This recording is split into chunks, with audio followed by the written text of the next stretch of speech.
जैन साथियों, मैं Pradeep Srivastava SCR candidate आप सभी का स्वागत करता हूं।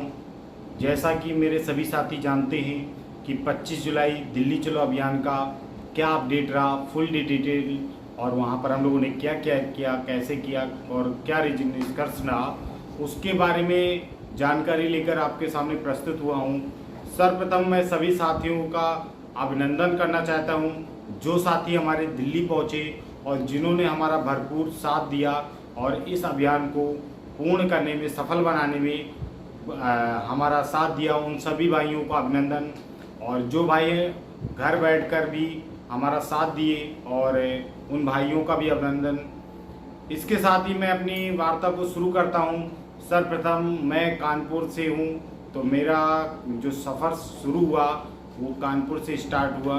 कानपुर के द्वारा जो इसमें ट्रेन जाती है, क्योंकि रिजर्वेशन नहीं था तो हम जनरल से ही गए थे।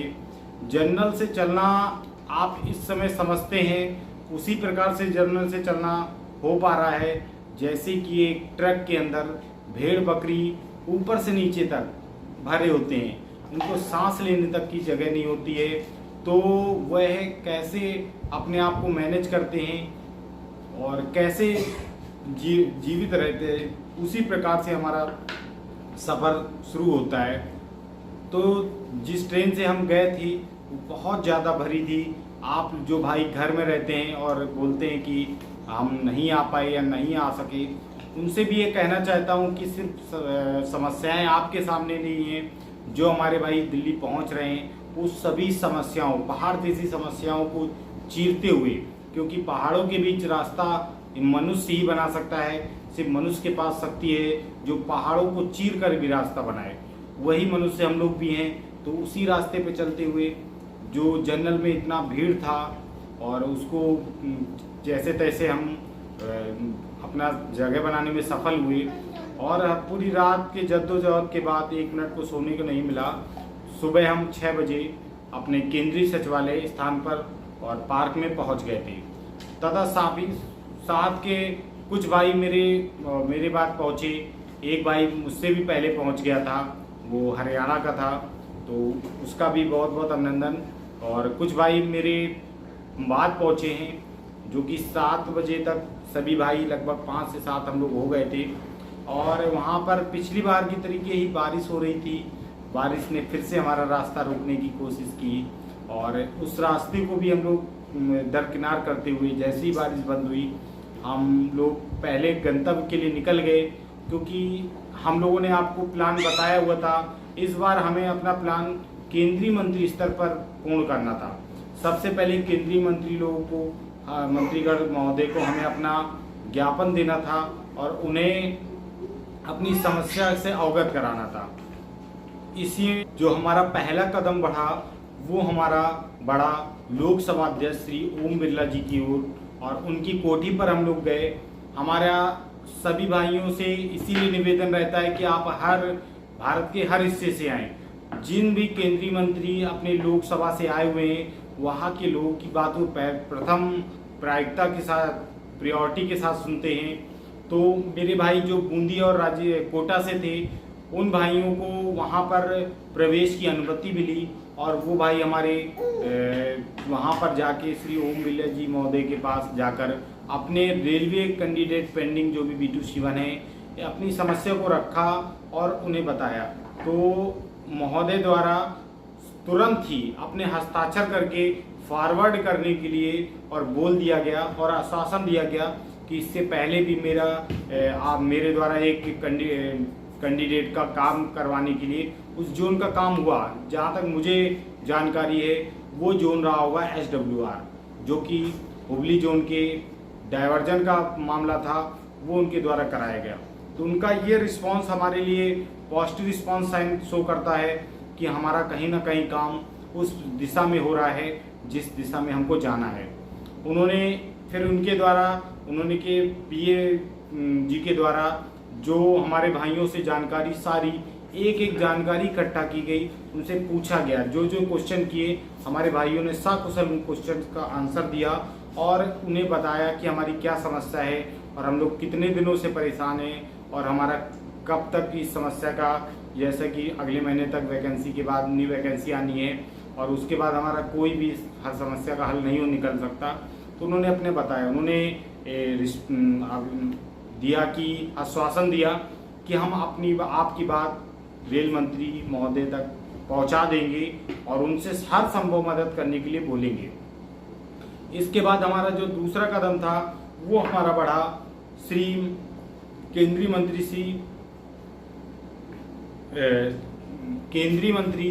श्री गजेंद्र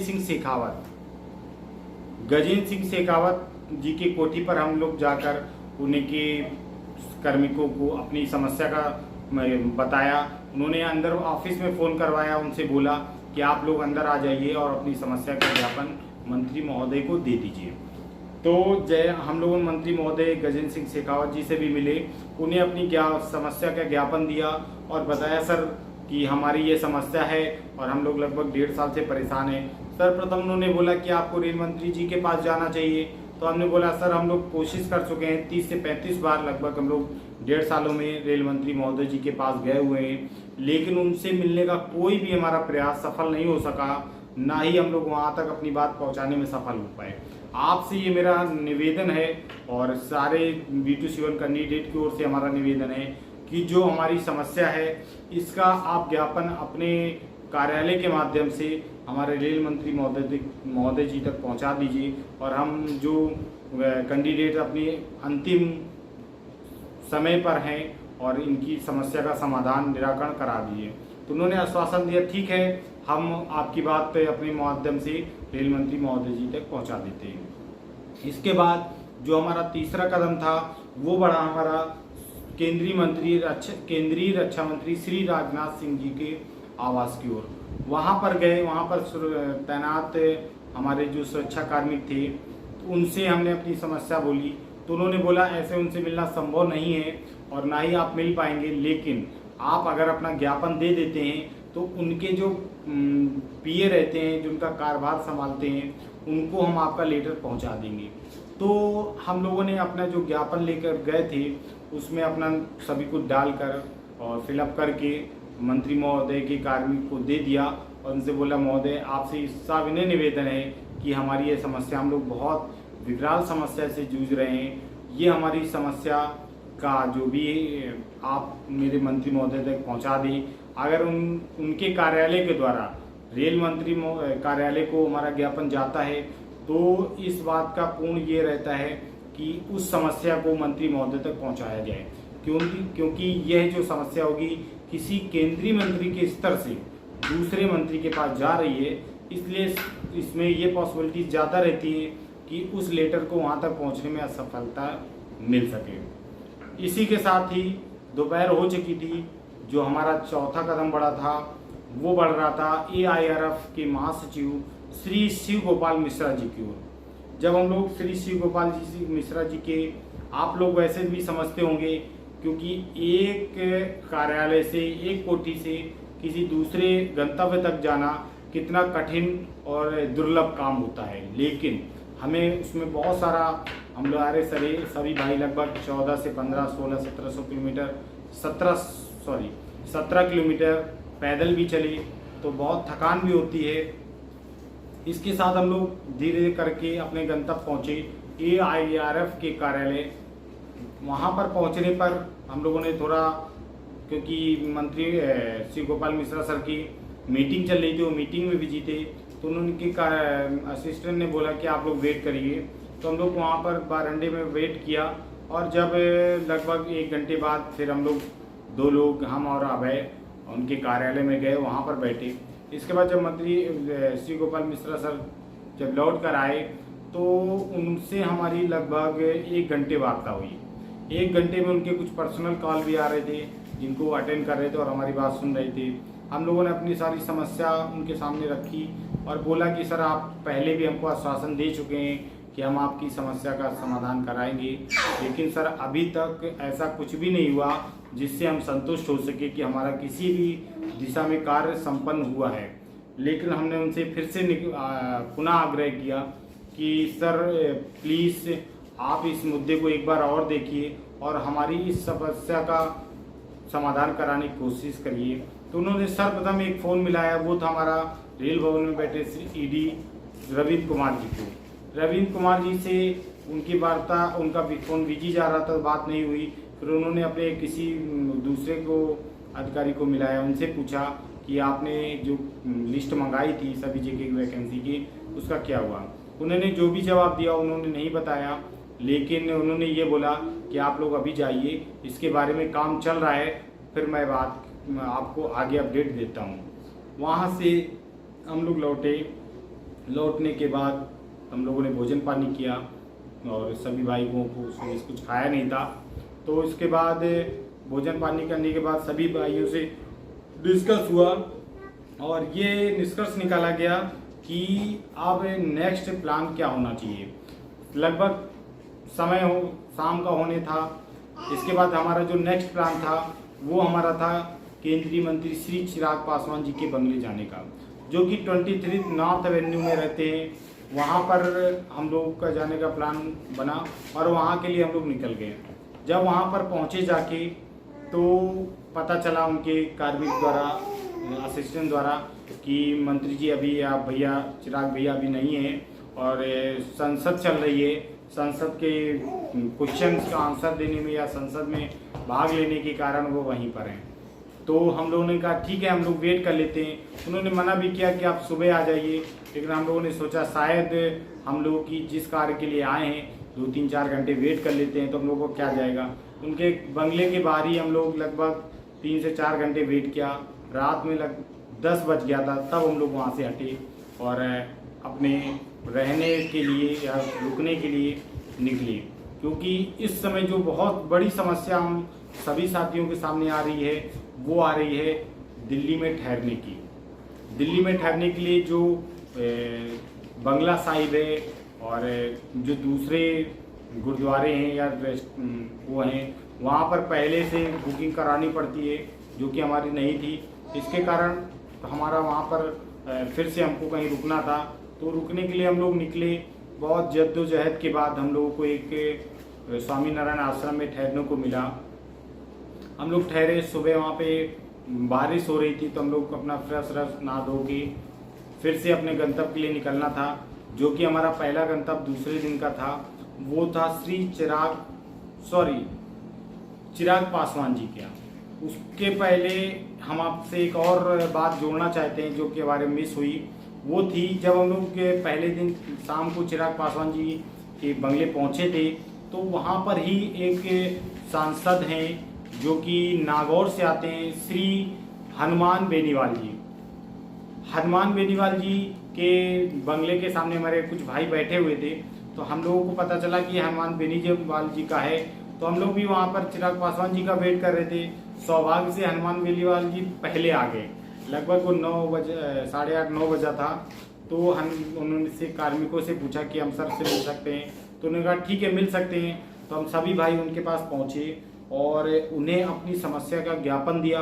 उन्होंने हमारी समस्या को भलीभांति समझा और बोला भी कि इससे पहले भी आपके भाई आए गए थे, हमने कोई समस्या का निराकरण कराया है। तो हमने उनसे बोला सर उस समय आए हुए थे, उनका सिलेक्शन हो चुका है, जिन भाई को भी आपने निराकरण कराया, लेकिन हमारी ये समस्या थोड़ा विकराल जटिल है, आप इस पर अब कोई ध्यान नहीं दे रहा। अगर आपके स्तर से कुछ हो सकता है तो आप प्लीज़ हमारी मदद करिए और हमारी आवाज़ बनिए।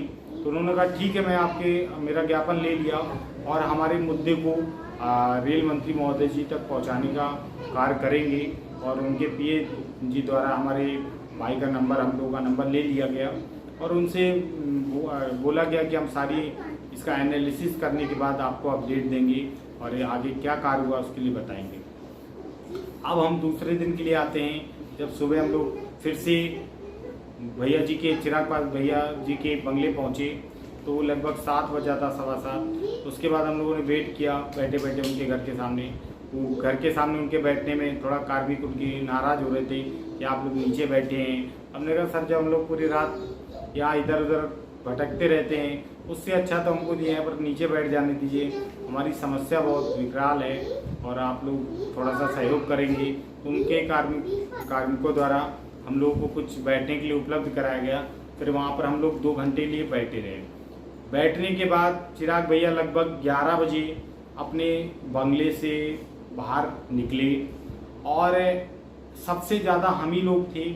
और सबसे अच्छी बात कि हमारा हर एक भाई जिसको मैंने जो जिम्मेदारी सौंपी थी उसने बहुत भली बात अपनाई, क्योंकि हर एक टीम में जब कम लोग होते हैं तो हर एक की जिम्मेदारी भी बढ़ जाती है, क्योंकि हम लोग लगभग 14-15 लोग 1500 लोगों का उनका रिप्रेजेंट कर रहे हैं, तो एक बंदे के ऊपर लगभग 100 बंदों की जिम्मेदारी होती है।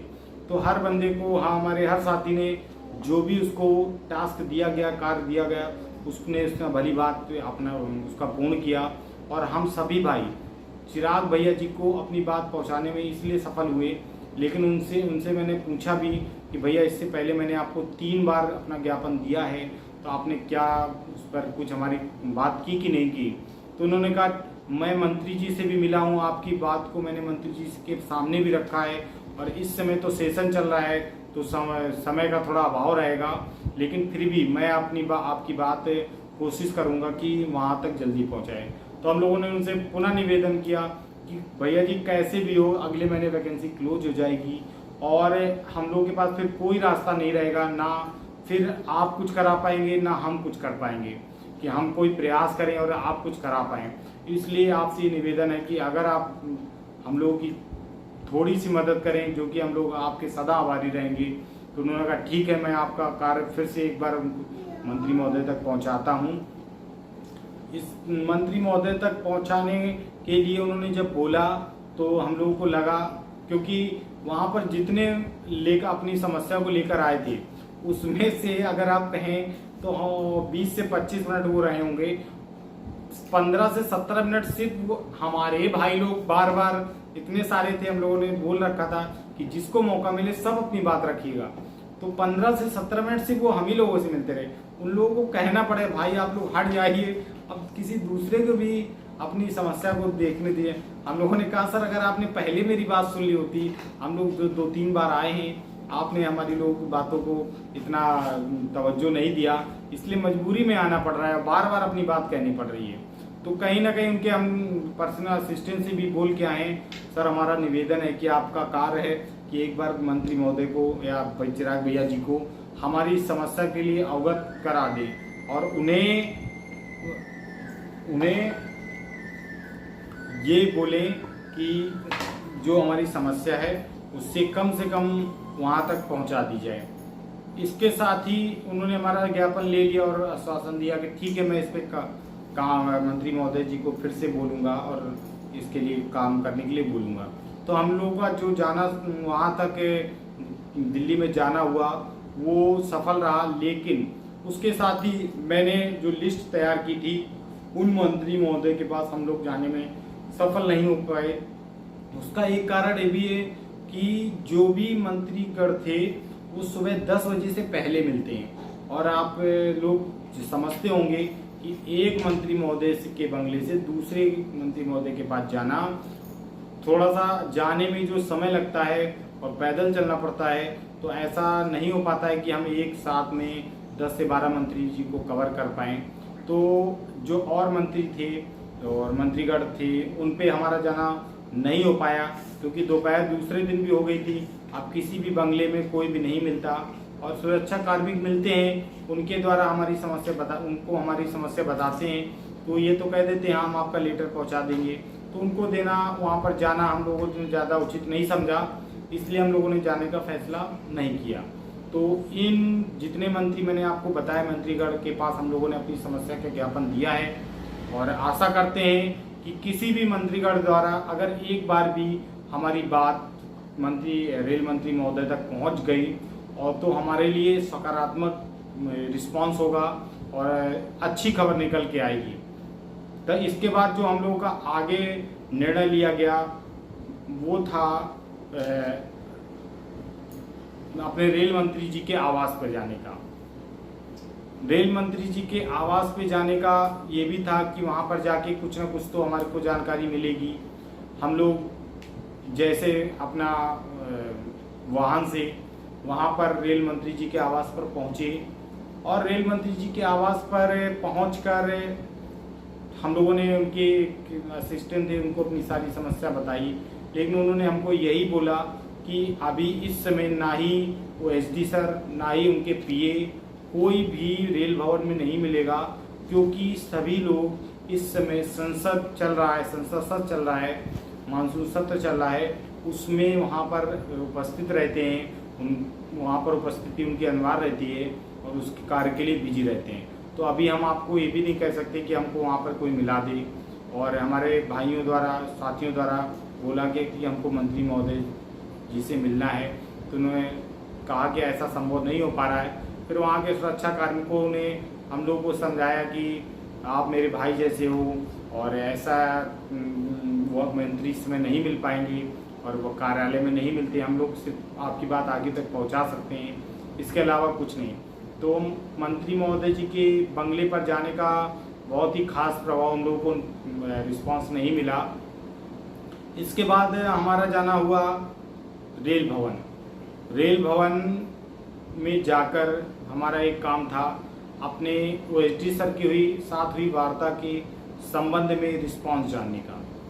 रिस्पांस जानने के लिए जब हम लोग रेल भवन पहुँचे तो वहाँ पर सुरक्षा कार्मिकों से हमें बताया और कि हमारी इतने इतने डेट को मीटिंग हुई थी, हमारा क्या रिस्पांस रहा। तो उन्होंने कहा रिसेप्शन पे जाइए, रिसेप्शन पे जाके आप बात कर लीजिए। हम दो भाई रिसेप्शन पे गए और बात किया कि हमारे ये वार्ता हुई थी। तो उन्होंने हमको एसडी ऑफिस का नंबर दिया। वो एसडी ऑफिस, उस नंबर पे कॉल करने पे पता चला, उन्होंने बोला कि आप उस समय उपस्थित जो भी अधिकारी थे आप उनको कॉल करिए। तो मैंने ठीक है सर, मैं उनको कॉल कर लेता हूँ। उसके बाद मैंने एक भाई से अपने यूके तिवारी सर को कॉल करने के लिए बोला। तो जब हमारे उस भाई से, अभय भाई से बात हुई तो यूके तिवारी सर ने बोला कि अभी काम चल रहा है, अभी क्या होगा, क्या फुल एंड फाइनल निष्कर्ष आपको नहीं बता सकते और अभी क्या निष्कर्ष निकाला गया है इसके बारे में भी पूरी जानकारी हम आपको नहीं दे सकते, लेकिन कुछ ना कुछ कार्य जरूर चल रहा है, ऐसा लगता है मुझको। और ये हमारे लिए क्योंकि कुछ ना कुछ कार्य अगर किसी को नहीं करना होता और कोई कार्य नहीं चल रहा होता तो साफ मना कर देते कि नहीं, आपका कोई भी कार्य B2C1 से संबंधित कार्य नहीं होगा और ना ही इसके लिए हमारे पास कोई सूचना है। तो उन्होंने डायरेक्ट नहीं बोला कि हमारे पास कोई कार्य नहीं हो रहा है, लेकिन कोई भी अधिकारी आप समझते होंगे सामने से नहीं कहता कि हाँ पूरा 100% कोई नहीं बोलता।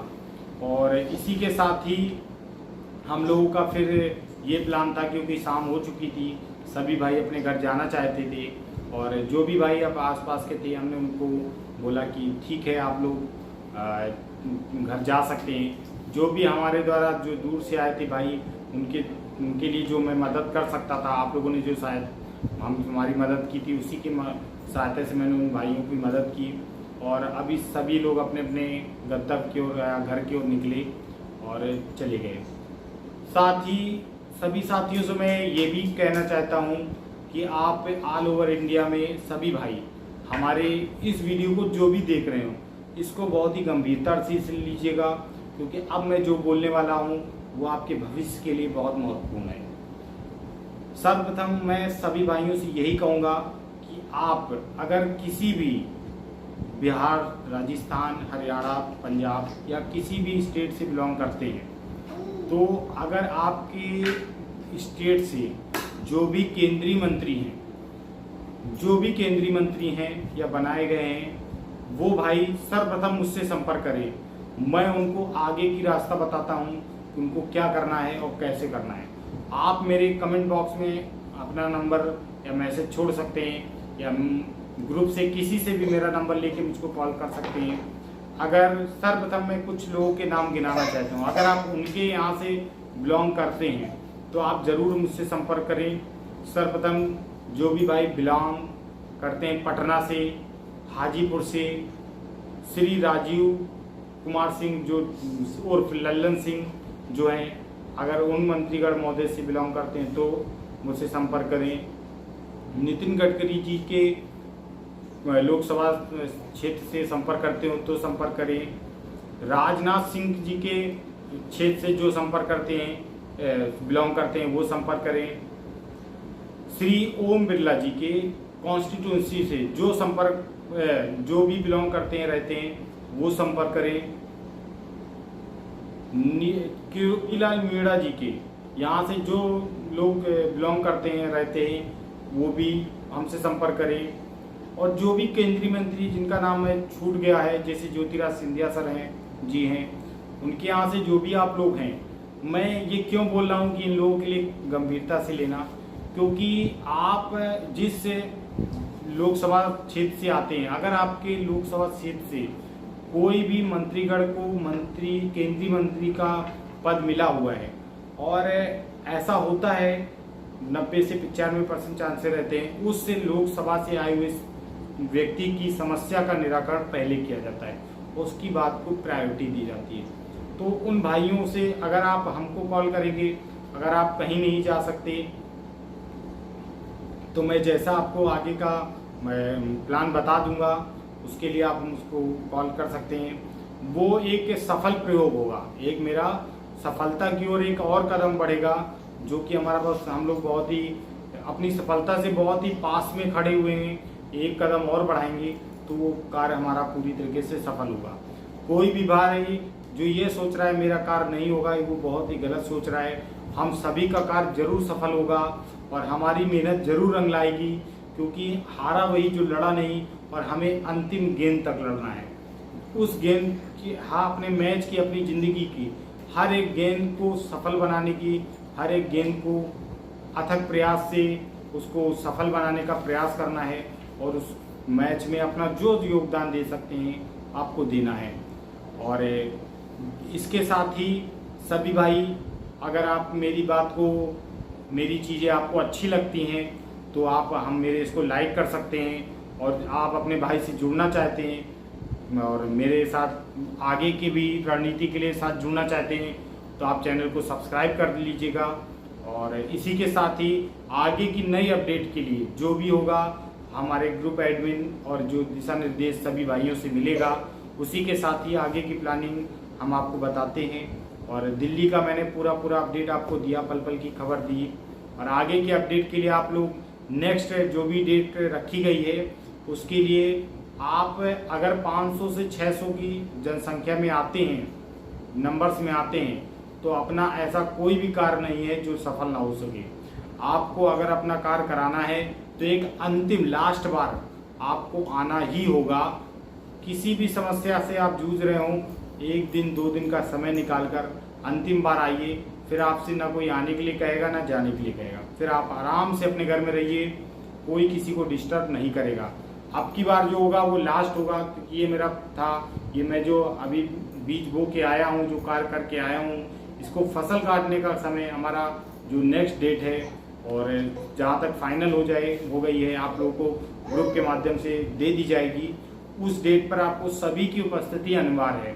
500 से 600 लोग पूरे ऑल ओवर इंडिया से मुझको चाहिए।